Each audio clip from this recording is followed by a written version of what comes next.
இங்கே இசை, ராகவ் அதுக்கப்புறம் வர்ஷினி 3 பேரும் சேர்ந்து ஸ்ரீஜாவோட ஃப்ரெண்டான ரம்யா வீட்டுக்கு போகிறாங்க. ராகவ் அவங்க வீட்டுக்குள்ளே போய் யாருக்கும் தெரியாமல் ஒளிஞ்சிக்கிட்டு நைட் ஆனோன்னே அவங்க தூங்குகிற நேரத்தில் வந்துட்டு ஒரு ரெக்கார்டிங் மாதிரி போடுறாரு. பேய் இதுவெல்லாம் கத்துற மாதிரி அவங்கள பயமுறுத்துகிற மாதிரி இது பண்ணுறாங்க. அவங்களும் பயந்து போயிடுறாங்க. நீ பண்ணது தப்பு, இது பண்ணிட்ட, துரோகம் பண்ணிட்ட, பொய் சொல்லிட்டு அப்படி இப்படின்ற மாதிரி பேசுகிற மாதிரி அப்படி பயமுறுத்துகிற மாதிரி பண்ணுறாங்க. அவங்களும் பயந்து போய் படுத்துக்கிறாங்க. இதை கேட்டு இசையும் வர்ஷினியும் கண்டிப்பாக ரொம்ப பயந்துட்டா, உண்மையை கண்டிப்பாக சொல்லியே தீர்வா கூடிய சீக்கிரத்தில் அப்படின்ற மாதிரி சிரிச்சுக்கிட்டே போகிறாங்க. இன்னொரு பக்கம் இங்கே இசை வந்துட்டு பத்திரிக்கையை மாற்றி வச்சிட்டாங்கன்னு நினச்சிட்டு ஸ்ரீஜாவும் சிந்தாமணியும் பேசிகிட்டு இருக்காங்க. அவளை பழி வாங்கியே தீர்ணும், ஏதாவது ஒன்று பண்ணணும், என்ன பண்ணலாம், அவளை வந்துட்டு நான் அயன் பண்ணி கொடுக்க சொல்கிற மாதிரி அயன் பண்ணி கொடுக்க சொல்கிறேன். அப்போ அந்த இதில் வந்துட்டு அயன் பாக்ஸோட ஒயர் வந்துட்டு கட் பண்ணி விட்டுறேன், அவருக்கு ஷாக் அடிக்கிற மாதிரி பண்ணுறேன்னு சொல்லிட்டு சிந்தாமணி ஒரு ஏற்பாடு பண்ணுறாங்க.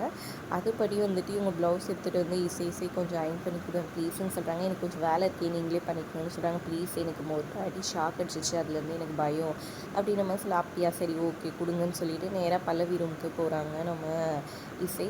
அப்போ பல்லவி ரெடி ஆகிட்டு இருக்காங்க. இவங்க அப்படியே ஃப்ளெக் போடுற மாதிரி போட்டு ஆனால் போடாமல் விட்டாங்க. அப்படியே ஷாக் அடிச்சிட்ட மாதிரி பொத்துன்னு விழுந்துடுறாங்க. அப்புறம் பல்லவி கற்றுன்னு கத்துறாங்க. அப்புறம் இவங்க 2 பேரும் ஒழிஞ்சிக்கிறாங்க, ஸ்ரீஜாவும் சிந்தாமணியும். நேராக போயிட்டு விஷாலை கூட்டிகிட்டு வராங்க பல்லவி. இந்த மாதிரி இசையை நீ வந்து மயங்கி விழுந்துட்டாங்க, ஷாக் அடிச்சு சீக்கிரம் வானான்னு சொல்லிட்டு அப்புறமா அவங்க வராங்க. வந்துட்டு செக் பண்ணுறாரு, என்னாச்சுன்னு தெரியலையே அப்படின்னு சொல்லி இது பண்ண உடனே என்ன சிபிஆர் கொடுங்க, அவங்க மூச்சு கூட விட மாட்டேங்கிறாங்க, சிபிஆர் கொடுங்கன்னு பல்லவி சொல்ல, அதெல்லாம் வேணாம் நான் வேணா பண்ணுறேன் அப்படின்னு சொல்லிட்டு சிந்தாமணி வந்து பண்ணுறேன்னு சொல்லிட்டு கீழே குடிக்கிறாங்க. அவங்களுக்கு இடுப்பு பிடிச்சிக்கிச்சு முடியலன்னு சொல்லிட்டு அவங்க ஒரு பக்கம் அப்படியே உட்காந்துடுறாங்க.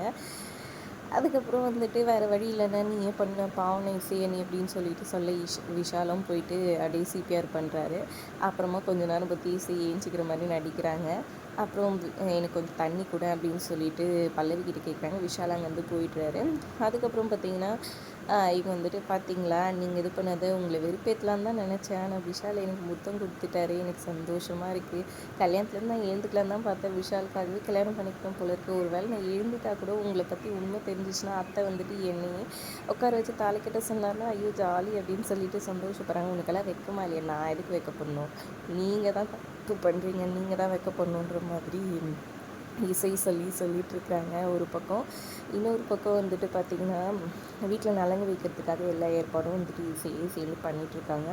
அதை பார்த்து ஸ்ரீஜா வந்துட்டு என்னோடய ஃபங்க்ஷனுக்காக நீ இதெல்லாம் பண்ணுறீ, இது மட்டும் இல்லை எல்லாமே வந்துட்டு எனக்கு தான் இனிமேல் நடக்க போகுது, கல்யாணமும் வந்துட்டு விஷால் கூட எனக்கு தான் நடக்க போகுதுன்னு சொல்ல, அதையும் பார்த்துக்கலாமே, கண்டிப்பாக வாய்ப்பே இல்லை, நீ அப்படியே கனவு கண்டுட்டுன்ற மாதிரி இசை வந்துட்டு நக்கலாக சொல்லி விடுறாங்க ஸ்ரீஜா கிட்டே. அதோட எபிசோட் முடியுது. வீடியோ பிடிச்சிருந்தா லைக் பண்ணிக்கோங்க. தேங்க்ஸ் ஃபார் வாட்சிங்.